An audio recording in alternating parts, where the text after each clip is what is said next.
Si cette technologie de pointe a été entérinée par l'aéronautique militaire, c'est aussi qu'elle offre à l'avion un avantage décisif. Elle allège son poids. Le joystick, ça fait économiser 800 kg. 800 kg, ça fait 1000 litres de kérosène. 1000 litres de kérosène, ça fait 1 heure de vol en plus. Donc 1 heure de vol en plus, ça permet d'aller plus loin, etc. Enfin, retirer les commandes centrales libère de l'espace dans le cockpit. On en profite pour installer face à chaque pilote des tablettes de travail.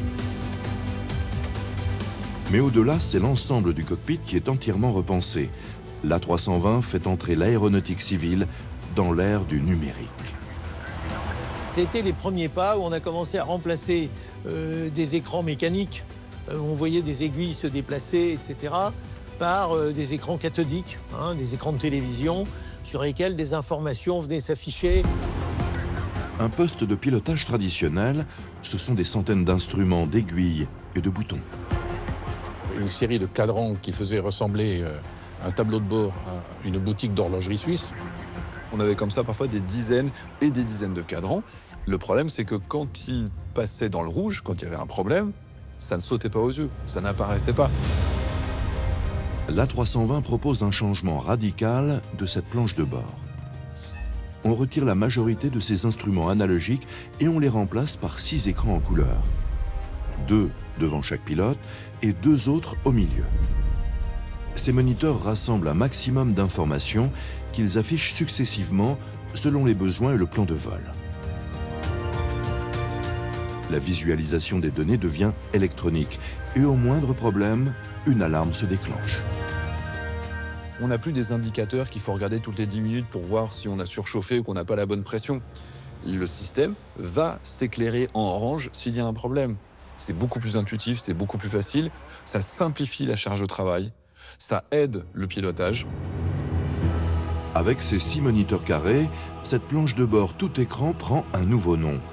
Le Glass Cockpit, le cockpit de verre, qui bouleverse le quotidien des pilotes.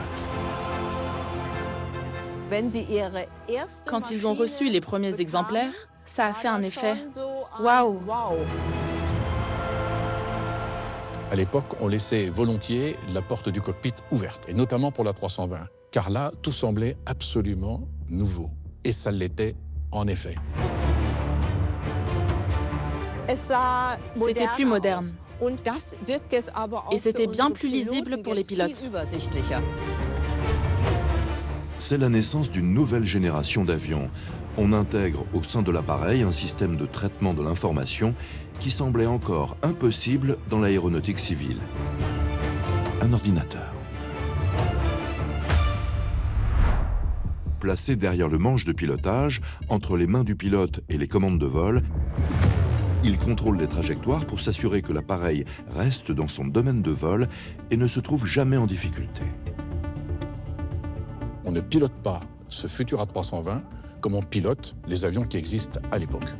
Et ça va être une véritable révolution. Contrairement à par le passé, si je volais trop lentement, si je fais un virage trop incliné, l'avion il va refuser de se mettre en danger. Il va rester dans son enveloppe de vol pour refuser de faire des trucs qui sont aberrants. Si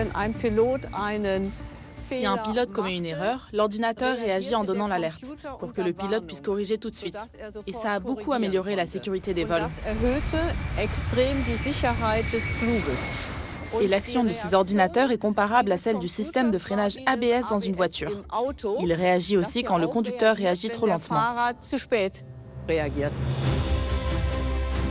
Moteur, porte, réserve de carburant, pressurisation de la cabine ou commande de vol, les 7 ordinateurs de bord recueillent toutes les informations sur l'état des principaux systèmes de l'avion et les affichent aux pilotes sur les écrans du cockpit.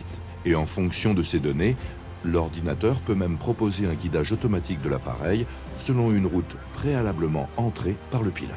Il a fallu lutter pour éviter cette image complètement fausse que l'homme n'existait plus et que c'est un ordinateur qui pilotait les avions.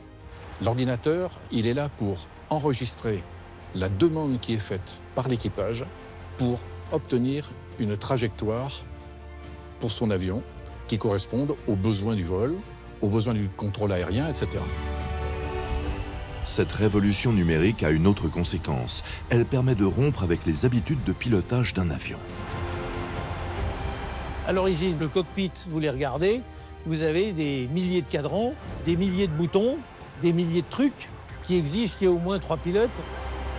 Il y a le pilote, le copilote et un mécanicien de bord qui va faire la navigation. Et ça fait des décennies et des décennies que ça fonctionne comme ça. L'ordinateur de bord et les commandes de vol électrique rendent la présence du mécanicien obsolète. Ce qu'on a supprimé, c'est la 3e place. Il n'y a plus d'ingénieur d'avion dans le cockpit. Il n'y a plus que 2 places pour les pilotes. C'était pas très facile, mais ça a payé. La preuve, c'est que l'avion est devenu emblématique, référence dans le monde entier. Et surtout, c'est un succès commercial. Près de 11 000 sont aujourd'hui en service. Dans l'ensemble de la flotte mondiale, cela représente un avion sur 3.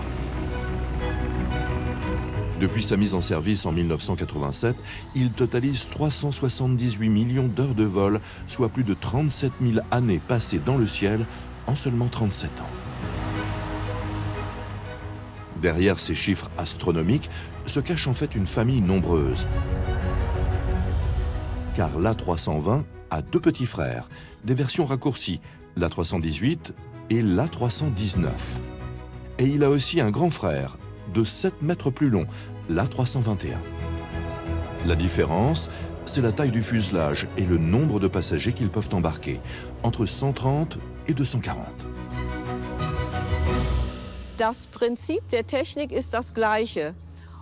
Le principe technique reste le même.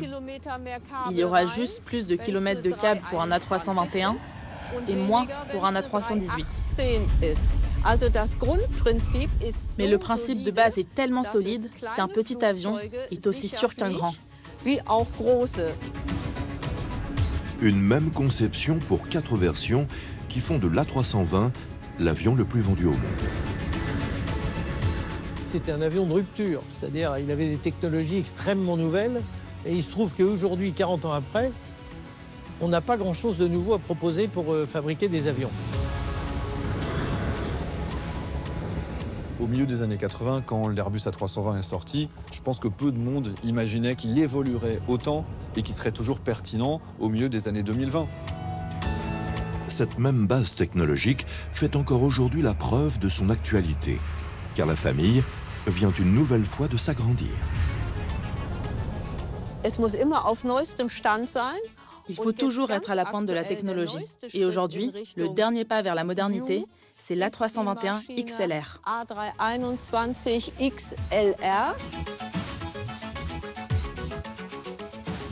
L'A321 XLR.